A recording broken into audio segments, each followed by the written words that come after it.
अर्थसंकल्प आदरणीय प्रधानमंत्री मोदीजींच्या नेतृत्वाखाली केंद्रीय अर्थमंत्री निर्मला सीतारामजी यांनी सर्वसामान्य लोकाभिमुख जनतेला दिलासा देणारा आणि विकसित भारताकडे वाटचाल करणारा आणि आर्थिक महासत्तेकडे वाटचाल करणारा अशा प्रकारचा अर्थसंकल्प मांडला, अर्थसंकल्प मंजूर केला। तेव्हाही विरोधकांनी अशीच टीका केली, परंतु त्यांना टीका आणि आरोप याशिवाय दुसरं काही काम उरलेलं नाही।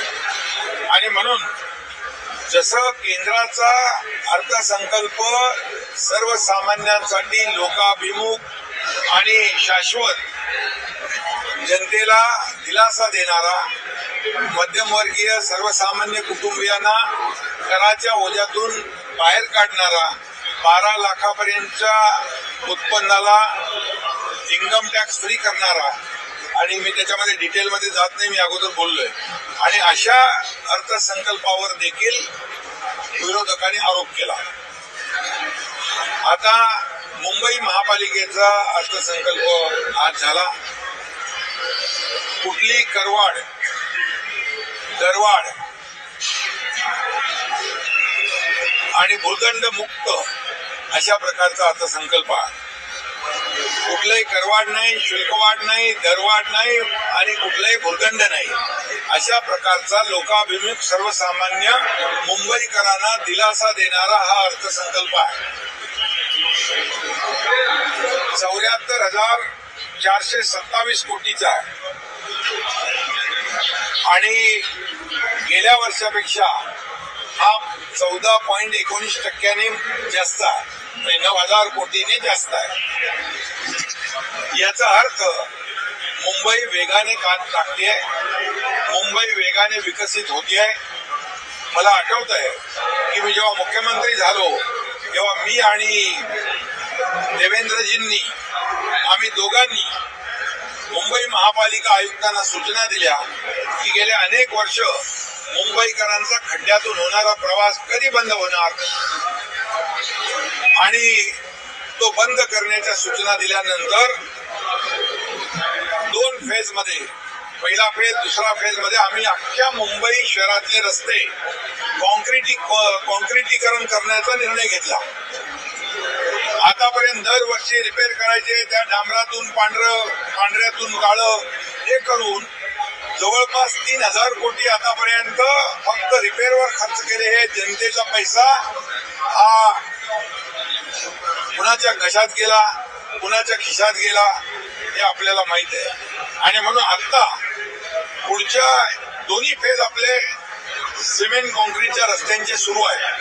पुढच्या 2-2.5 वर्षामध्ये मला वाटतं पूर्ण मुंबई खड्डेमुक्त, प्रदूषणमुक्त आणि भ्रष्टाचार मुक्त या ठिकाणी, खड्डेमुक्त तर 2-2.5 वर्षात होईल, परंतु या वेळेस ही गेल्या 2.5 वर्षामध्ये आम्ही मुंबई भ्रष्टाचार मुक्त करण्याचा प्रयत्न केला।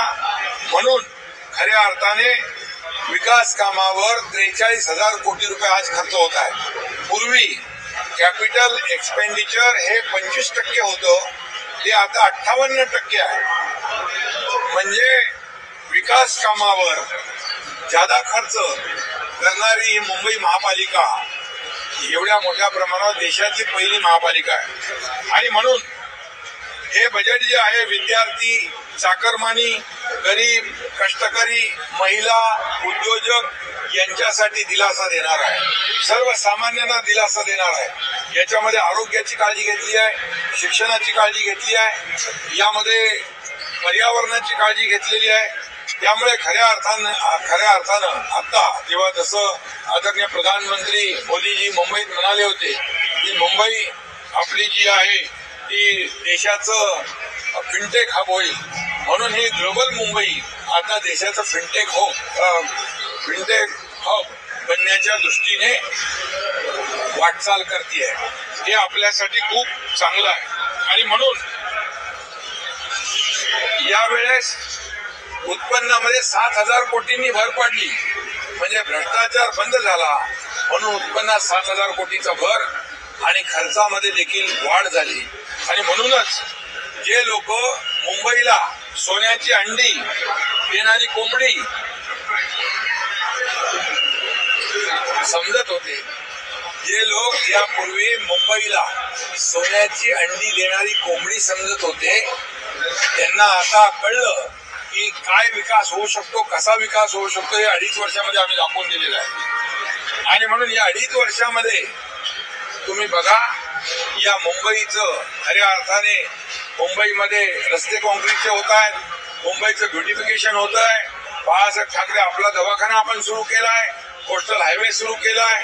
या ठिकाणी अनेक रस्त्यांचे वाहतूक कोंडी दूर करण्यासाठी देखील याच्यामध्ये प्रावधान केलेलं आहे. मुंबईची वाहतूक कोंडी दूर झाली पाहिजे, मुंबईमध्ये ग्रीन कव्हर वाढलं पाहिजे. या ठिकाणी मोठ्या प्रमाणावर जी उद्यानं आहेत, या उद्यानाचं देखील एकत्रित त्याचं सुशोभीकरण, त्याचं परमनंट मेंटेनन्स, लोकांना त्या गार्डन 1,000 पेक्षा जास्त उद्यान आहे आणि म्हणून ही गार्डन सिटी देखील म्हणून ओळखू आपण त्याची ओळख निर्माण होऊ शकते. आणि म्हणून त्यासाठी देखील पैसे ठेवलेत. आज KM हॉस्पिटलमध्ये देखील एक रुग्णांसाठी आयुष्मान शताब्दी टॉवर आपण उभा करतोय, त्याच्यासाठी पैसे ठेवलेत. 0 प्रिस्क्रिप्शन काही प्रमाणामध्ये सुरू झालंय, परंतु मी आयुक्तांना सांगितलंय 100% 0 प्रिस्क्रिप्शन सुरू झालं पाहिजे. त्याचबरोबर मुंबईकरांचं हेल्थ चांगलं असावं, सुदृढ असावं म्हणून हेल्थ चेकअप करण्याचा एक ड्राईव्ह मुंबई महापालिका घेणार आहे. आणि याबरोबर मुंबईला एक मोठं 300 एकराचं मोठं गार्डन सेंट्रल पार्क या ठिकाणी मुंबई महापालिका देईल. कारण 120 एकर आम्ही जागा महालक्ष्मी रेस्कोर्सची घेतली आणि 175 एकर जागा ही कोस्टल हायवेची आहे. असं 300 एकराचं अंडरग्राऊंड म्हणजे सबवेने हे गार्डन जोडलं जाणार आहे. त्याचबरोबर लंडनच्या धर्तीवर, लंडन आयच्या धर्तीवर मुंबई आहे, हा देखील या ठिकाणी उभा करण्याचा या बजेटमध्ये त्यांनी मानस केलेला आहे. आणि म्हणून त्याचबरोबर कोळीवाड्यांचा विकास 25 कोटी रुपये कोळीवाड्याच्या विकासासाठी ठेवलेले आहेत. आणि त्याचबरोबर सर्व क्षेत्रासाठी विकासाला चालना देण्यासाठी या ठिकाणी मुंबई महापालिका सज्ज आहे. देशातलं मुंबई हे शहर आपली आर्थिक राजधानी तर आहे, जगातले पर्यटक इकडे येतात आणि म्हणून देशामध्ये नंबर 1 मुंबई शहर होऊ घातलेलं आहे. त्याची वाटचाल सुरू झालेली आहे आणि म्हणूनच यावेळेचा अर्थसंकल्प अतिशय महत्वाचा आहे. आणि म्हणून मुंबईचे आयुक्त भूषण गगराणी, अतिरिक्त आयुक्त अभिजित बांगर आणि त्यांचे सर्व इतर आयुक्त, अतिरिक्त आयुक्त, उपायुक्त आणि सगळ्या टीमचं मनापासून मी अभिनंदन करतो. हा अर्थसंकल्प हा लोकाभिमुख आहे, सर्वसामान्यांना दिलासा देणार आहे आणि मुंबईचा विकास करणार आहे. 2026 पर्यंत सर्व रस्ते काँक्रिटीकरणाचं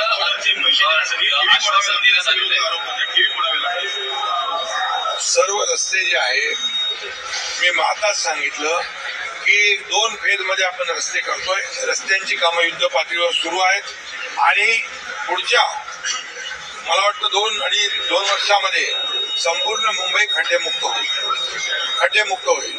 आणि तुम्ही काय म्हणाला, अरे बाबा, आरोप करणाऱ्यांना आम्ही आरोपाने उत्तर देत नाही, आम्ही काम करून उत्तर दिलं. आणि म्हणून तर यावेळेस 7,000 कोटी रुपये या ठिकाणी उत्पन्नात भर पडली, 7,000 कोटी रुपयांची. आणि 43,000 कोटींची कामं मुंबई महापालिकेने केली. आणि त्याचबरोबर हे जे ठेवी आहे, आता जानेवारी, आज किती तारीख आहे, 31 जानेवारी पर्यंत मुंबई महापालिकेचे FD जे आहे 82,800 कोटी रुपये हे याच्या ठेवी मुंबई महापालिकेच्या आहेत.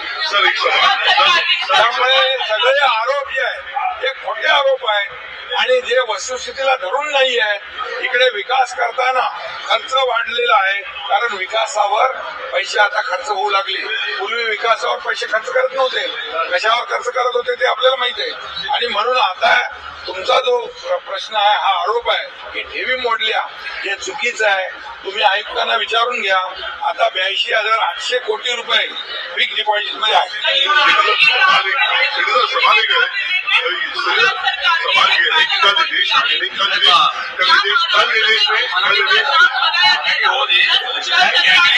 हो